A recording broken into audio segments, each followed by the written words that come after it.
Nasrallah ने BBC से कहा कि कुछ साल पहले फेसबुक के जरिए उनका संपर्क भारत की अंजू से हुआ था। मूल रूप से उत्तर प्रदेश की अंजू एक निजी कंपनी में नौकरी करती है। उनके अनुरोध पर उनकी निजी जानकारी को संक्षेप में बताया जा रहा है। जब बीबीसी ने अंजू से बात करने का अनुरोध किया तो नसरुल्लाह ने बीबीसी को बताया कि अंजू इस समय मीडिया से बात नहीं करना चाहती। नसरुल्लाह कहते हैं, पहले यह संपर्क दोस्ती और फिर प्यार में बदल गया, जिसके बाद हम दोनों ने साथ में जीवन बिताने का फैसला किया। नसरुल्लाह के अनुसार उनके परिजन इस फैसले में उनके साथ है। उन्होंने कहा, दोनों में तय हुआ कि अंजू पाकिस्तान का दौरा करेंगी, यहाँ आकर मेरे परिवार से मिलेंगी और हम पाकिस्तान में मंगनी करेंगे, जिसके कुछ समय बाद हम शादी कर लेंगे। लेकिन इस दौरे को संभव बनाना दोनों के लिए आसान नहीं था। सीमा क्षेत्र की समस्या के अलावा एक रुकावट दोनों देशों के बीच बीते सालों के तनावपूर्ण संबंध भी थे। नसरुल्लाह का कहना है कि अंजू के लिए पाकिस्तान का वीज़ा लेना बहुत मुश्किल था। वो कहते हैं, हमारी नीयत साफ थी, जिसकी वजह से हम दोनों ने बिल्कुल हिम्मत नहीं हारी। एक और अंजू दिल्ली में पाकिस्तानी दूतावास के चक्कर लगाती रही, जबकि नसरुल्लाह पाकिस्तान की राजधानी इस्लामाबाद में विदेश मंत्रालय और दूसरे दफ्तरों के चक्कर काटते रहे। नसरुल्लाह का कहना था, अंजू वहां पर अफसरों को समझाती रही और मैं यहां पर अफसरों से गुजारिश करता रहा कि वीज़ा अंजू का अधिकार है और हम अगर मिलना चाहते हैं तो वो हमें मिलने दें। आखिर में दोनों की कोशिशें रंग लाईं, लेकिन अफसरों को समझाकर मनाने में उनको 2 साल का समय लग गया, जिसके बाद अंजू को पाकिस्तान का वीज़ा भी मिल गया और उनको दीर बाला जाने की अनुमति भी दे दी गई। नसरुल्लाह का कहना है कि पाकिस्तान और फिर दीर बाला पहुंचने के लिए सभी कानूनी जरूरतें पूरी की गई है।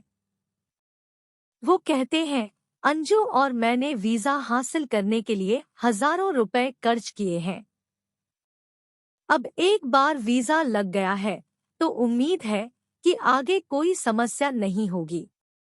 भविष्य का फैसला शादी के बाद करेंगे। नसरुल्लाह बताते हैं कि अंजू भारत में अपनी कंपनी से छुट्टी लेकर पाकिस्तान आई है और भारत वापस जाकर अपनी नौकरी जारी रखेंगी। उन्होंने बताया, अंजू इस समय मेरे घर पर रह रही है। यहाँ पर वह बिल्कुल शांति और आराम से रह रही है, लेकिन यह खबर आम होने के बाद मीडिया की मौजूदगी से वह खुश नहीं है। बहुत बड़ी संख्या में मीडिया और लोग यहाँ इकट्ठा हो चुके हैं। मैं सबसे कहता हूँ कि जरूरी होगा तो मैं खुद मीडिया को बता दूंगा। मैं नहीं चाहता कि हमारे संबंध को कोई समस्या की तरह देखे। हमारे संबंध में धर्म शामिल नहीं है। अंजू धर्म परिवर्तन करेगी या नहीं यह उनका अपना फैसला होगा और मैं उनके फैसले का सम्मान करूंगा, ठीक वैसे जैसे वह मेरे फैसले का सम्मान करती है। नसरुल्लाह का कहना था कि उनके संबंध से अंजू के परिवार को भी कोई समस्या नहीं है। वो कहते हैं, इसलिए मैं कहता हूँ कि हमारी निष्ठा का सम्मान किया जाना चाहिए। हमारे संबंध को तमाशा ना बनाया जाए, हम यह बिल्कुल नहीं चाहते हैं। अंजू पख्तूनों की मेहमान है। खैबर पख्तूनख्वा में एक भारतीय महिला की मौजूदगी से उस क्षेत्र के लोग भी खुश हैं, लेकिन मौसम और मौजूदा हालात उनके स्वागत की तैयारियों की राह में रुकावट बन गए हैं।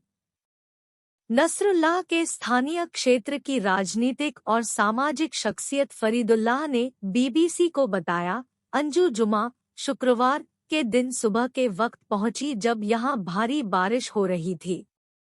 इलाके के लोग शिद्दत से उनका इंतजार कर रहे थे। हमारा ख्याल था कि हम शनिवार को शानदार स्वागत समारोह का आयोजन कर सकेंगे, मगर दुर्भाग्य से एक व्यक्ति की मौत हो गई। अब हम यह स्वागत समारोह बाद में आयोजित करेंगे। फरीदुल्लाह का कहना था, अंजू पख्तूनों की मेहमान है और बहू भी है। वह जब तक यहाँ रहना चाहे रह सकती है। उनको कोई तकलीफ या कोई परेशानी नहीं होगी। हम इस बात को हर स्थिति में सुनिश्चित करेंगे कि उनको हमारे पास कोई तकलीफ ना पहुँचे और उनको सारी सुविधाएं मयस्सर हों। उन्होंने बताया, हमारे क्षेत्र में खुशी का माहौल है।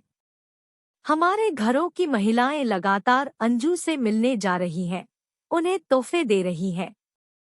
महिलाएं उनको भरोसा भी दिला रही हैं कि वह किसी बात की चिंता ना करें। दीरबाला के डीपीओ मोहम्मद मुश्ताक के अनुसार यहां पहुंचने वाली अंजू के वीजा कागजात की पुलिस ने जांच पड़ताल की है और वह सही पाए गए हैं। उन्होंने बताया कि अंजू को 1 महीने का वीजा दिया गया है और इस दौरान उनको दीरबाला में रहने की इजाजत भी दी गई है। उनका कहना था कि पुलिस ने रविवार की शाम नसरुल्लाह और अंजू को स्थानीय पुलिस थाने में औपचारिक पूछताछ के लिए बुलाया है। मोहम्मद मुश्ताक ने कहा, यह औपचारिक बातचीत सभी विदेशियों के साथ होती है। उनसे बात करने और इंटरव्यू करने के बाद उनको वापसी की अनुमति भी दे दी जाएगी। उन्होंने कहा, पुलिस अंजू को पूरी सुरक्षा देगी और उसके साथ साथ उनकी प्राइवेसी का भी पूरा ख्याल रखेगी।